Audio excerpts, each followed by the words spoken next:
Quem está feliz está aqui mais uma semana da multiplicação, Multiply nesse dia. E eu quero falar com você hoje sobre tô na mão de quem? Tô na mão de quem? Pergunta para quem está do teu lado, você está na mão de quem? Aleluia. Eu estou na mão de quem? Porque a gente vai entender um pouco mais disso. A gente sempre está na mão de alguém, né? A gente sempre está na mão de alguém. E eu te pergunto, você está na mão de quem? Pode falar, você está na mão de quem? Hã? Diga, eu estou na mão de Deus. Diga mais alto, eu estou na mão de Deus. Eu quero compartilhar com você hoje sobre essa realidade da multiplicação, porque quem é a nossa fonte?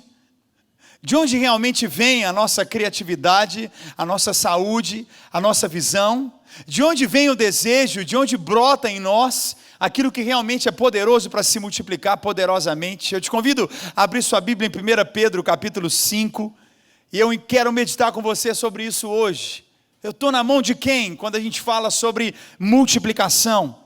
E Pedro, ele fala com a igreja, ele fala com muitos ali judeus, alguns gentios que não tinham, um ensinamento, um princípio judaico, cristão, vamos dizer assim, uma base da fé, desde Moisés, mas ele traz o ensino, ele diz assim, eu peço para todos, inclusive aos jovens. Olha aí, olha o que ele fala para todo mundo. Ele fala para os anciãos, ele fala para os adultos, e ele fala para os jovens, eu incluo todo mundo. Sede submissos aos que são mais velhos. Eu gosto disso, eu sou pai hoje, eu gosto demais desse versículo. É muito bom, eu amo esse texto. Sede submissos àqueles que são mais velhos. Outros sim, também, ele diz, no trato de uns com os outros. E aí ele fala assim, revesti-vos, cingi-vos de toda humildade, porque Deus, ele resiste o orgulhoso. Vamos lá? Ele resiste o soberbo. Contudo, aos humildes, ele concede a sua graça. Humilhai-vos, portanto, sob a poderosa mão de Deus, para que ele, em tempo oportuno, vos exalte, lançando sobre ele a vossa ansiedade, porque ele tem cuidado de vós. E ele continua dizendo para a igreja, sobre esse poder de Deus, a vida e o que ele tem para nós, ele diz, ei, sede sóbrios e vigilantes. O diabo, vosso adversário, ele anda em derredor, como um leão, que ruge, procurando alguém para devorar.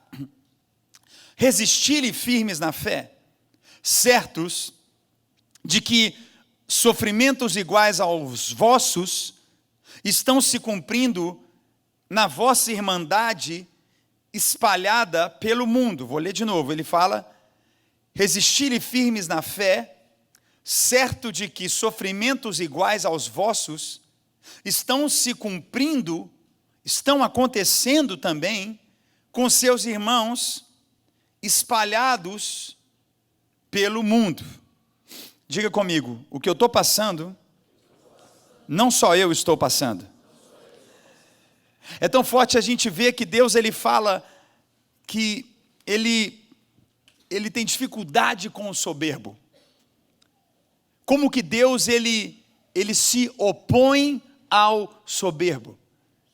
Deus literalmente, ele abate o soberbo. Deus não vai multiplicar nada na sua vida onde você venha se ensoberbecer.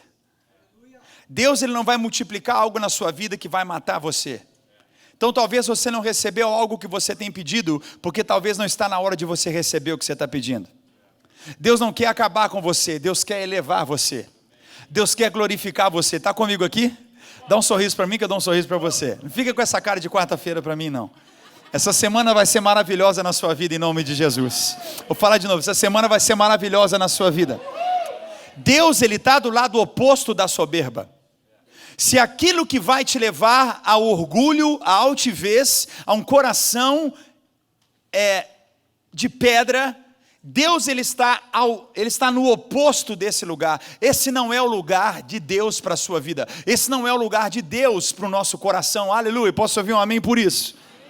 Isso é tão forte porque Eu falei algo domingo, dentro da série que a gente tem falado domingo, eu te convido a estar domingo, a gente tem falado sobre sistema, sobre system, e eu falei algo esse domingo que muita gente tem dificuldade de entender, mas é preciso compreender, que Deus, Ele nos fez pequenos deuses. Nós não somos pessoas para serem adoradas, nós não somos pessoas com poder de criação. Deus é Deus e Ele é o único digno de ser adorado e exaltado. Eu posso ouvir um amém sobre isso? Mas Ele, como o pastor Jason falou aqui no momento maravilhoso das ofertas, tudo foi criado do nada, mas nós fomos criados de Deus. Ou seja, você e eu somos feitos de que Deus é feito. Nós temos a essência de Deus em nós, nós temos o poder de Deus na nossa vida. Eu posso ouvir um amém aqui nessa noite? Nós somos criação, mas não somos criadores. E tudo aquilo que pode nos levar para fora desse propósito, tudo aquilo que nos tira, onde nos leva para o orgulho, onde nos leva para a altivez, e eu creio, existe um poder maravilhoso de multiplicação sobre nós nesses dias. Quando eu ando aqui em Orlando, quando eu olho para essa cidade, eu sempre amei Orlando, mas hoje eu tenho uma vida de amor com Orlando. Eu tenho algo com essa cidade, eu tenho algo que eu olho para esse lugar e eu me sinto parte desse lugar. Esse fim de semana eu fui para o Brasil, ministrar num evento no Brasil, e eu cheguei lá para ministrar e foi maravilhoso, mas quando eu pousei aqui ontem no fim do dia, ontem à tardinha, no fim do dia, a impressão que eu estava chegando em casa, sabe aquele welcome home? Sabe aquela sensação que fala, cara, eu cheguei em casa, sabe, isso é muito forte. Deus, Ele quer que você fique nesse lugar, esse lugar onde você não vai ficar altivo, soberbo, ou vai perder aquilo que Ele tem preparado para o seu coração. Quem está comigo aqui nessa noite? Então Pedro escreve para a igreja, ele escreve para todos. E eu falo sobre algo que é mais forte, algo que parece mais forte, que é exatamente uma dificuldade que a nossa geração tem. Sabe, eu vou falar uma coisa para você. Às vezes eu aconselho pessoas que vêm dizer de alguns problemas que elas estão vivendo, e dá vontade de falar assim bem na lata, mas a gente não é que a gente não pode, mas é porque não deve. Eu apenas olho para ela e digo assim, no meu pensamento: bem-vinda à vida adulta. Bem-vindo à vida adulta. Diga para quem está do teu lado, bem-vindo à vida adulta. Talvez sabe qual é a sua crise? Você não quer ser adulto. Sabe qual é a nossa crise? A gente fica muito lembrando do que a gente era ou vivia, mas bem-vindo à vida adulta. E nessa vida adulta você vai florescer como nunca antes. Nessa vida adulta você vai construir um legado maravilhoso, abençoado e frutífero. A palavra que Pedro estava dizendo para a igreja era o seguinte: ei, bem-vindo à vida adulta. Ei, acorda, bem-vindo a uma vida onde Deus, Ele tem poder, Ele tem graça, Ele tem unção para você, e você vai viver grandes multiplicações se você se colocar no lugar de uma vida adulta. De uma vida adulta. É incrível, a gente não deve ficar surpreso. Tem muito crente hoje que está surpreso com os problemas. Tem muitos de nós que está assustado com os problemas, que fica em crise por causa de problemas, que tem dificuldade. Eu não esqueço uma vez orando, muitos anos atrás, com uma irmã na igreja, talvez ela espalhou isso no Facebook, é pouca gente que ora sobre isso hoje assim, dessa forma, em que ela falou: pastor, não aguenta, é problema demais, é muito problema. É um problema, quando eu acho que estou acabando com um, vem outro. E quando estou resolvendo esse, vem outro problema, o que eu faço? Eu falei: você tem duas opções. Eu posso orar para a gente ir resolvendo e vivendo em Deus e resolvendo um problema de cada vez. Ou orar para você morrer hoje. Quer morrer? Não, pastor, misericórdia. Falei: acaba os problemas. Eu recebi hoje uma notícia, está difícil para mim estar aqui nesse altar hoje. Um irmão querido do coração cometeu suicídio ontem na cidade de Miami. Ele veio do Brasil, estava aqui, passando muitas dificuldades. Ele me procurou há mais ou menos um ano atrás, a gente já estava aqui na igreja, tinha acabado de mudar para esse prédio. E ele ainda me ligou, falou: pastor, eu não tenho nada, está difícil, eu não tenho nem o que comer, o que eu faço? Eu posso morar na igreja, eu posso ser zelador da igreja? Eu falei: não, cara, eu compro hoje uma passagem para você e você volta para o Brasil, porque você não precisa passar isso que você está passando aqui, não. Não, pastor, mas eu não quero voltar. Eu falei, você tem que voltar, cara. Para que você vai viver, passar essa luta? Para que você vai viver isso? Sofrer desse jeito? Você não precisa. E a gente orou, passamos mais de hora no telefone. Não sei se o Jason lembra. Era ele, a esposa, e os filhos no Brasil. Cara, para que isso? Você quer voltar, eu te ajudo, eu compro sua passagem e volta. Você não precisa passar por isso. E ele chegou a um ponto que eu acabei de receber a notícia, que ontem ele se matou. Está difícil estar aqui em cima, porque eu estou com várias coisas na minha cabeça, com vários pensamentos na minha mente. Mas eu precisei te trazer esse exemplo agora, que aconteceu agora, para dizer que a gente precisa saber enfrentar os nossos problemas. A gente precisa aprender que nem tudo dá certo na vida. A gente precisa aprender que faz parte da vida portas se fecharem, negócios darem errado, ganhar dinheiro e perder dinheiro. A gente precisa aprender que a gente sofre, é difícil. Quem está comigo aqui? Hã? E o pior é quando a gente converte. Quem está comigo? Porque quando a gente não é crente, você xinga um tanto de palavrão. Você até dá uma descarregada de energia. Ô desgrama, filho de não sei o que. Você até respira depois. Agora que a gente é crente, tem que orar. Ninguém aplaude, ninguém dá glória. Teve um que deu.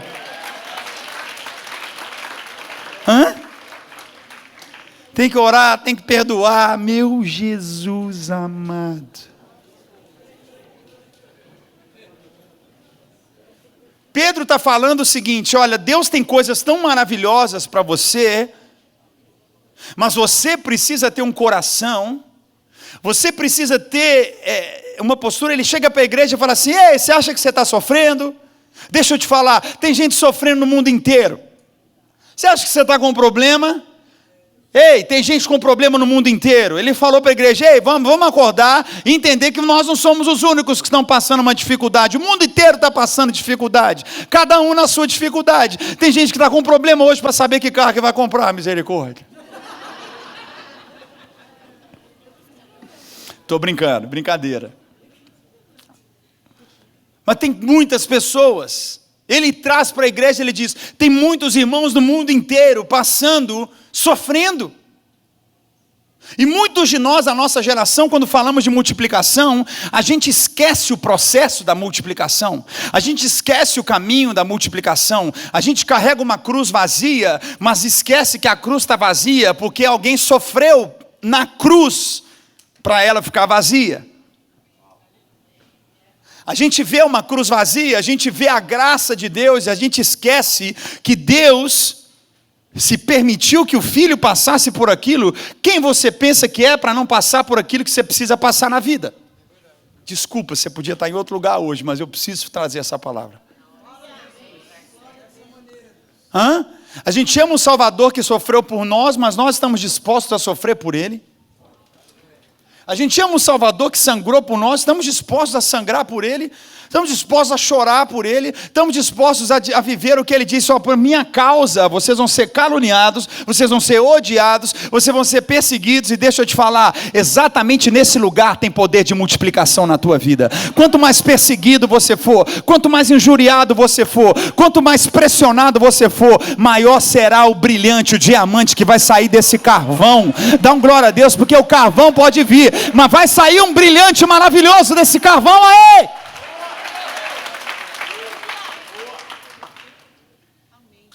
Pedro está dizendo para a igreja claramente, ele chama a igreja e fala, Deus resiste ao orgulhoso, aquele que quer bater de frente.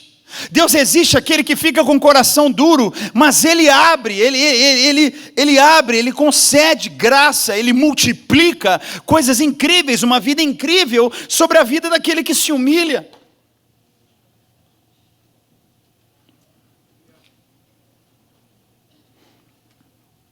É interessante, tem gente que às vezes olha, né? Fala assim, não, mas sua vida, pastor, é muito fácil. Eu ouço isso muito. Então eu dá vontade de falar assim, então pega o microfone e prega. Pega uma igreja do nada em um ano, em menos de um ano e meio, e tem 3.000 pessoas na igreja. Vai, faz. Pega e faz.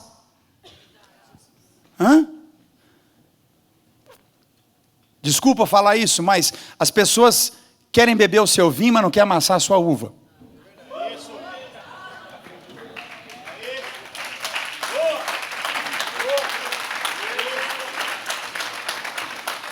Quem está entendendo o que eu estou falando aqui? Cada um no seu quadrado. Cada um com o seu sofrimento. Sabendo que o que nós precisamos é quebrantar o nosso coração. É derramar a nossa vida.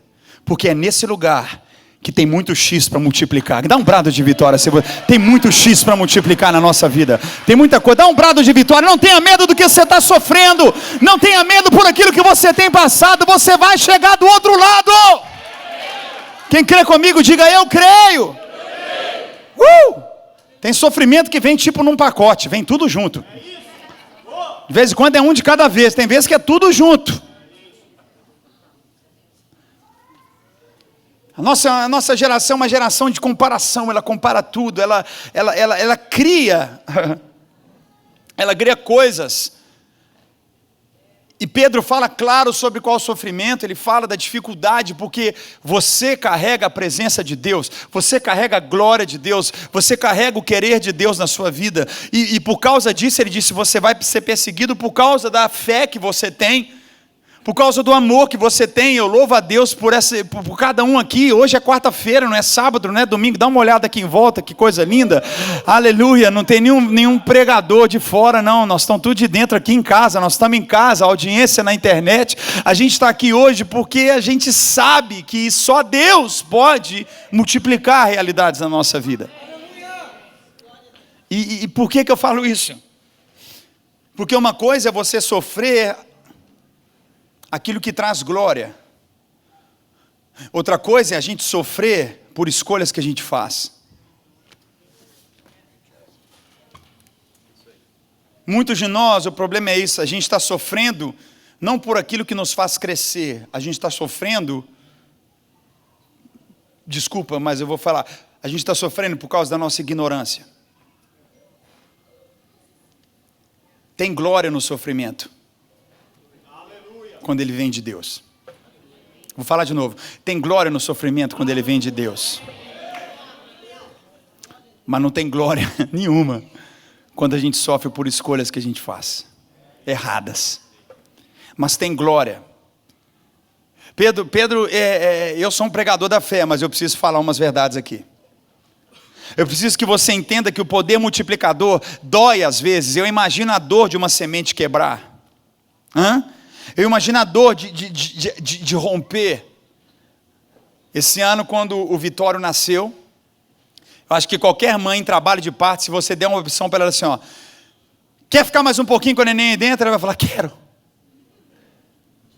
Na hora da dor, ela fala, não. Porque dói, mas nasce. Tem dor que traz crescimento. Tem dor que traz nascimento.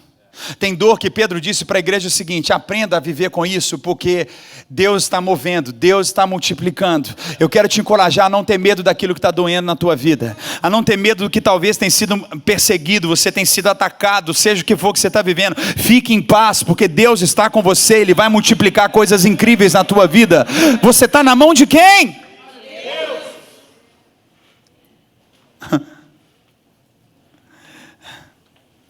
A gente começa a sofrer porque a gente começa a seguir pessoas que a gente nunca imaginava. A gente começa a ver coisas que a gente nunca viu. A gente começa a ver notícias e você começa a sofrer. E que sofrimento é esse que você está sofrendo? Que sofrimento é esse que você começa a ter? Às vezes a gente pede a Deus para multiplicar algo na nossa vida, mas nós não estamos abrindo esse lugar verdadeiramente para Deus, a gente está abrindo lugar para o inimigo. A gente não pode sofrer por causa de uma pressão que não está vindo de Deus. A gente vê Pedro, ele escreve para a igreja dizendo, eu preciso ler isso com você, ele diz assim, a gente não gosta muito disso, né? Mas ele diz, humilhai-vos, portanto, sob a poderosa mão de Deus, para que ele, em tempo oportuno, vos exalte, lançando sobre ele a vossa ansiedade, porque ele tem cuidado de vós. Coloca o versículo 7, a gente gosta do versículo 7, né? Vamos ler junto, vamos lá? Lançando sobre ele toda a vossa ansiedade, porque ele tem cuidado de vós. Vamos ler de novo? Lançando sobre ele toda a vossa ansiedade, porque ele tem cuidado de vós. Mas se você olhar lá no telão, o lançando está em letra minúscula. Não tem um ponto nem uma vírgula. Assim, não tem um ponto ali. Ou seja, o versículo 7 não está sozinho, tem o versículo 6. Vamos para o versículo 6.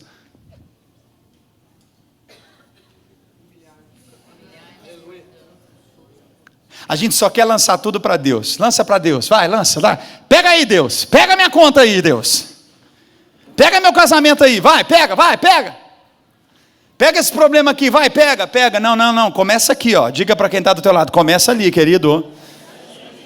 Começa aqui, ó. Humilhai-vos, portanto, sob a poderosa mão de Deus, para que ele, em tempo oportuno, vos exalte, lançando sobre ele a vossa ansiedade, porque ele tem cuidado de vós. Começa lá no versículo 6. Diga comigo, eu tenho que passar pelo 6 para chegar no 7. Aleluia, diga comigo, eu tenho que passar pelo 6 para chegar no 7. Você e eu precisamos entender essa realidade muito forte. E ele diz algo que é muito poderoso. Ele diz, humilhai-vos, pois, sob a poderosa mão de Deus. Diga comigo, poderosa mão de Deus. Essa expressão para nós hoje, poderosa mão de Deus, a gente pensa no entregar de Deus, a gente pensa na doação de Deus, a gente pensa, mas essa poderosa mão de Deus, está lá em Êxodo capítulo 3, ele fala que Deus ele ia com a sua mão poderosa sobre Faraó. Ele fala, humilhai-vos sob essa poderosa mão de Deus. Que mão é essa? A mão que ia esmagar Faraó. A mão que ia, aleluia, que ia mudar o curso da história. Eu creio que muita multiplicação de tantas áreas da nossa vida, do que Deus tem para nós, não tem acontecido, porque a gente tem vivido louco, ansioso, porque a gente é agitado, a gente é nervoso, porque a gente não sabe se render à poderosa mão de Deus. Você fala com os judeus sobre the mighty hand of God. Se você falar com os judeus sobre uma poderosa mão de Deus, ele vai... Porque fala de autoridade. Está comigo aqui?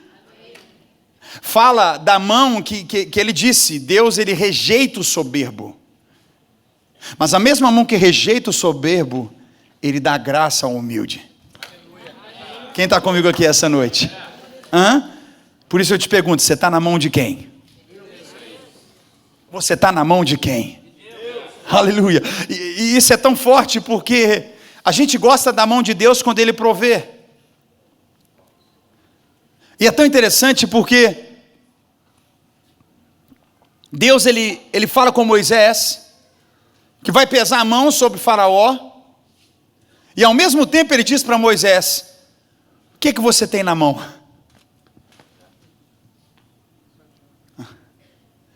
Você está na mão de quem?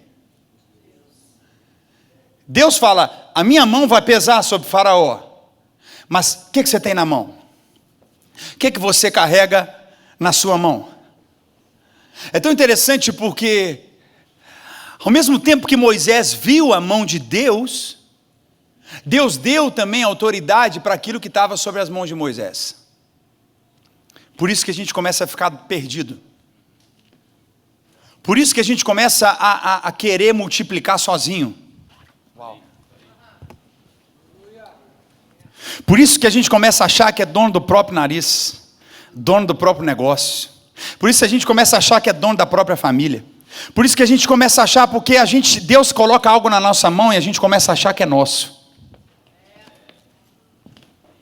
Olha o silêncio, igreja. Desculpa você ter vindo hoje, mas essa era a palavra de hoje. Fala para quem está do teu lado. Por que eu vim? Fala com ele, porque eu estou na mão de Deus. Dá um brado de vitória se você crê nisso. Eu estou na mão de Deus. Aleluia. Lá em Êxodo 2, Deus fala com Moisés isso claramente. Ele fala, a minha mão virá, pela minha mão, através da minha mão. Através da minha mão. Mas ao mesmo tempo ele fala com Moisés, o que você tem na sua mão. Isso é muito louco, e essa é a confusão que a gente arruma na nossa vida. Porque é a mão de Deus, mas Ele também me dá algo para eu segurar, algo para eu cumprir, algo para eu fazer. Como que eu vou saber que sou eu? Como que eu vou saber que é Deus? Humilhai-vos, pois. Humilhai-vos, pois. Humilhai-vos. Humilhai-vos, humilhai-vos, pois, perante a poderosa mão de Deus, humilhai-vos. Você pode me falar o que for, pode parecer um ato religioso, mas para mim não é. Desculpa, mas eu vou dar esse exemplo. Bolsonaro chegar aqui nos Estados Unidos, a primeira coisa que ele fez na Casa Branca, reunir todo mundo numa sala com Trump, os assessores, eles fizeram uma oração. Quem viu isso na CBN? Para tudo, Deus nos ajuda. Deus nos mostra. O que o Senhor quer que a gente... Quem está comigo aqui nessa noite? Pode parecer uma coisa muito simples, mas não é simples. Quantos de nós somos impulsionados na rede social? A gente hoje já tem opinião, a gente já fala, a gente já coloca, porque eu penso isso, eu acho aquilo outro. É uma geração hoje que qualquer palavra de ordem, ela não é ordem, ela é opressão. Você está me oprimindo. Deus não está te oprimindo, Deus está te dando direção, Deus está te dando conselho, Deus está te dando um caminho. Não, mas é uma opressão. Não é opressão. Se humilhe diante da poderosa mão de Deus. Porque Ele tem muito, Ele vê o que a gente não vê, Ele consegue direcionar a nossa vida, e esse é o nosso erro. Deus nos dá algo na mão, mas a gente começa a querer fazer o que a gente quer. Mas eu preciso estar debaixo da mão de Deus. Mateus capítulo 16, quem está comigo aqui recebendo essa palavra hoje? Mateus capítulo 16, versículo 21, olha só. Desde esse tempo começou Jesus a mostrar a seus discípulos, olha o que ele começou a falar com os discípulos, que era necessário seguir para Jerusalém e sofrer muitas coisas dos anciãos, dos principais sacerdotes e dos escribas, ser morto e ressuscitado no terceiro dia. Jesus multiplicando o pão, a fama dele correndo por toda a parte, já tinha chegado na Grécia, estava espalhando para todo lado o que estava acontecendo, milagres, maravilhas, e ele chama os discípulos e fala assim, gente, é o seguinte, eu vou sofrer, vou apanhar, vou morrer, mas ao terceiro dia eu vou ressuscitar. O que aconteceu? Versículo 23. Olha só. Pedro, versículo 23, eu quero ler o 23. É isso mesmo. Pedro, chamando-o à parte, começou ao quê? Fala mais alto. Começou o quê? Quantos de nós que a vida de oração é assim? Oh, Deus, eu estou reprovando você aqui, Senhor. Você vai sofrer um pouco, vai doer, mas você vai ressuscitar, fica firme. Não, Deus, vem cá. Vem cá, deixa eu te falar. Eu te reprovo. Uau, me ajuda a pregar aqui, Lagoinha. Me ajuda a pregar. Essa é a palavra para a gente dar glória a Deus aqui. Essa é a palavra para a gente entender algo. Às vezes a gente não sabe quando a gente deve deixar Deus ter o controle. Às vezes a gente tem algo na mão e a gente acha que isso é o controle. Pedro antes falou, tu és o Cristo, tu és o Filho do Deus vivo. Jesus falou, cara, essa revelação que você teve, você é pedra, a minha igreja vai ser edificada sobre você momentos atrás. Mas agora Pedro, ele debaixo daquela palavra, daquela bênção, ele acha que ele podia coordenar Jesus. Ele acha que ele podia falar, não, Jesus, eu te reprovo aqui, porque não vai ser desse jeito. Deixa eu te falar. Você pode até segurar alguma coisa, mas quem tem o controle é Deus. Vou falar de novo. Você pode até ter a sua casa e a sua família, mas dá o controle dela para Deus. Vou dar um exemplo simples aqui. Pessoal da mesa do som ali, ó, cadê? Tá ali? Quando eu levantar a mão, você multa meu microfone, beleza? Tá? Gaza está ali. O Senhor é bom e a sua misericórdia. Poderoso, aleluia. Quando eu abaixar a mão, você liga, tá bom? Ele é fiel, ele sabe dos planos que ele tem para a sua vida.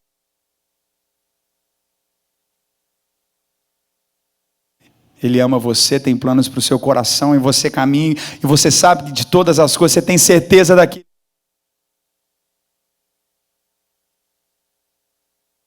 É Deus, Ele faz o que Ele quer, da maneira que Ele quer, e quando você acha que você tem controle, Deus é capaz de mutar.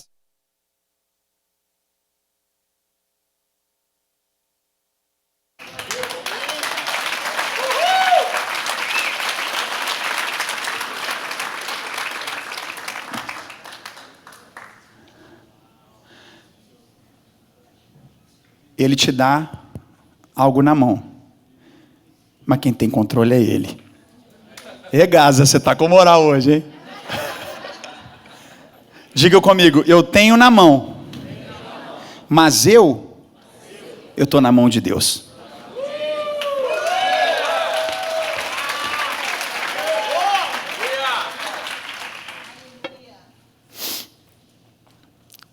Eu lembro nos cultos, vários, a gente agora chegando a 1 ano e meio de igreja, conhecendo um pouco mais das pessoas, porque acaba que a gente tem que conhecer um pouco as pessoas, né? E eu, no início da igreja, eu falava isso muito, hoje eu não falo mais. Eu falo, gente, vocês me conhecem, mas eu não conheço vocês. Né? A gente fala, desculpa, então deixa a gente conhecer um pouco mais. Não, pastor, eu quero fazer, papai. Não, espera um pouco. Não, pastor, deixa eu fazer. Espera um pouco. Mas por que, pastor? Eu falei, irmão, você me conhece, mas eu não te conheço. Né? Aí tinha alguns cultos que a gente chamava para dar testemunho, e quando eu chamava para dar testemunho, até dava um microfone para a pessoa falar, mas eu não largava o microfone. Dá seu testemunho aí. Ele vinha, quando eu era criança, lá em Pirapora, eu já tirava o microfone. Meu irmão, não tem tempo para isso tudo, não. Fala o que aconteceu agora. Aconteceu agora isso. Amém. Ele fala, mas eu controlo. Você faz, mas Deus tem que estar com você na mão dele. Quem está recebendo essa palavra? Ele quer multiplicar coisas incríveis na sua vida, coisas incríveis na sua vida, mas deixa ele ter o controle. Deixa ele ter o controle de tudo. Entrega mesmo, saiba que a sua família está nas mãos de Deus. Me ajuda a pregar aqui, Lagoinha. Acredita que a tua casa está nas mãos de Deus, que o teu trabalho está nas mãos de Deus, que o teu futuro está nas mãos de Deus. Você vai confiar nele, você vai descansar nele, você vai estar o tempo todo guardando o seu coração diante disso. Eu estou na mão de quem? Quem dirige a minha vida? Eu? Ou Deus dirige a minha vida? Isso é tão forte. Esse exemplo da mesa de som veio no meu coração porque eu assisti um filme, agora, um filme da história do Freddie Mercury, do Queen. Um filme muito bonito. E, sem dúvida, foi um dos maiores artistas da história até hoje, registrado.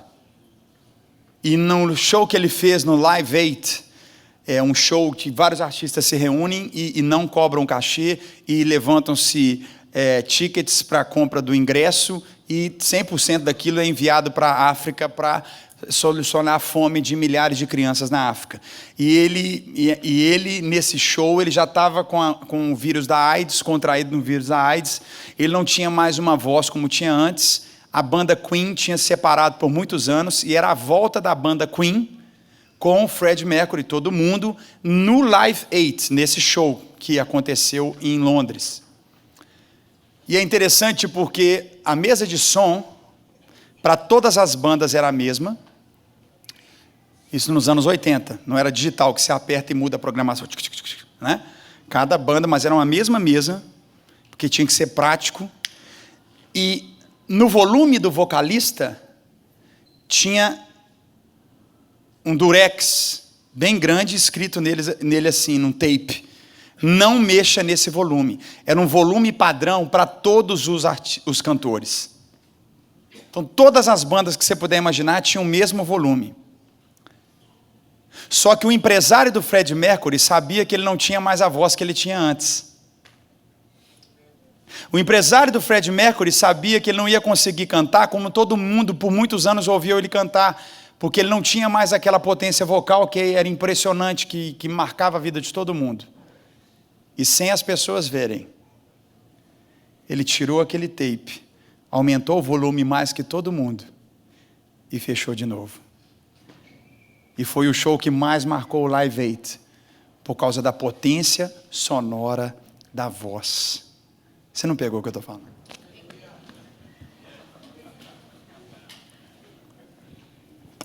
Deus não quer que você fique rouco. Deixa Deus aumentar o seu volume. Vou falar de novo. Deus não quer que você se esforce ao ponto de perder aquilo que Ele te deu. Ele vai aumentar o seu volume. Entrega nas mãos de Deus. Quem recebe essa palavra aqui?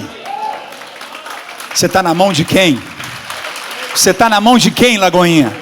Diga comigo, eu estou na mão de Deus. Isso é tão forte que Pedro chama a igreja até de bêbada. Ele fala assim: sede sóbrios. Ele literalmente fala: cara, vocês estão chapados. You drunk. Be sober. Fique sóbrio, cara. Você está tonto, você está um bobo. Não estou bêbado. Muitos de nós estamos assim espiritualmente. Eu não sei o que aconteceu. Eu estava bem casado, estava tudo bem com Jesus. Não, você estava bêbado. Não olha para mim com essa cara de bêbado. Hã? Se eu pudesse filmar a cara de alguns de vocês quando eu converso, você ia falar: eu estava bêbado. Pastor, eu não sei o que aconteceu com meu filho. Eu levava na igreja. Tava... Eu olho para você e falo assim: cara, você está bêbado. Fica sóbrio. Fica sóbrio. O que Pedro falou foi isso: fique sóbrio. Ei, fique sóbrio, entregue nas mãos de Deus. Quem está comigo aqui nessa noite? Às vezes a gente não sabe que está bêbado, mas ele fala: fique sóbrio. Deixa Deus dar uns tapas na sua cara esses dias. Não fica com medo disso não. Deixa Deus te colocar numa ducha gelada, te dar uma sacudida e falar assim: volta para o lugar que eu tenho para a tua vida. Volta para o caminho que eu tenho para você. Fica na minha mão porque eu vou cuidar de você. Fica aqui comigo que eu tenho planos maravilhosos para a sua vida. Eu tenho projetos para você. Você pode ficar em pé no seu lugar se você crê nisso. E Pedro ainda fala assim, ó: e o inimigo vem, ele ruge como um leão. Ele pode rugir como um leão, mas ele não é o leão. Você está comigo aqui essa noite? Ele pode rugir como um leão, mas ele não é um leão. Ele não vai. Nenhum ataque dele é maior do que o leão da tribo de Judá. Nenhum ataque desse que acha que é o leão é maior do que a glória de Deus na nossa vida. Nós confiamos nisso, nós guardamos o coração. Você pode erguer as mãos e nós vamos viver e dizer isso: Senhor, eu estou nas suas mãos. Eu estou nas suas mãos, a minha vida está nas suas mãos. Eu estou guardado nas suas mãos, a minha vida está firmada nas suas mãos. Ele é um leão, ele é poderoso, o leão da tribo de Judá. E Ele vem para te proteger, Ele vem para te guardar, Ele vem para te defender. Ele é poderoso, Ele é o mesmo ontem e hoje. Por isso, com suas mãos erguidas, adore a Ele, creia no cuidado dEle sobre o teu coração. Comece a adorar no seu lugar. Comece a crer na misericórdia e na graça dEle sobre a tua vida. Comece a crer que o Senhor te protege, que o Senhor te livra, que o Senhor tem planos para a tua vida. Vamos erguer as suas mãos e agradeça a Ele pela fidelidade dEle, pela bondade dEle. Aleluia, vamos adorá-lo.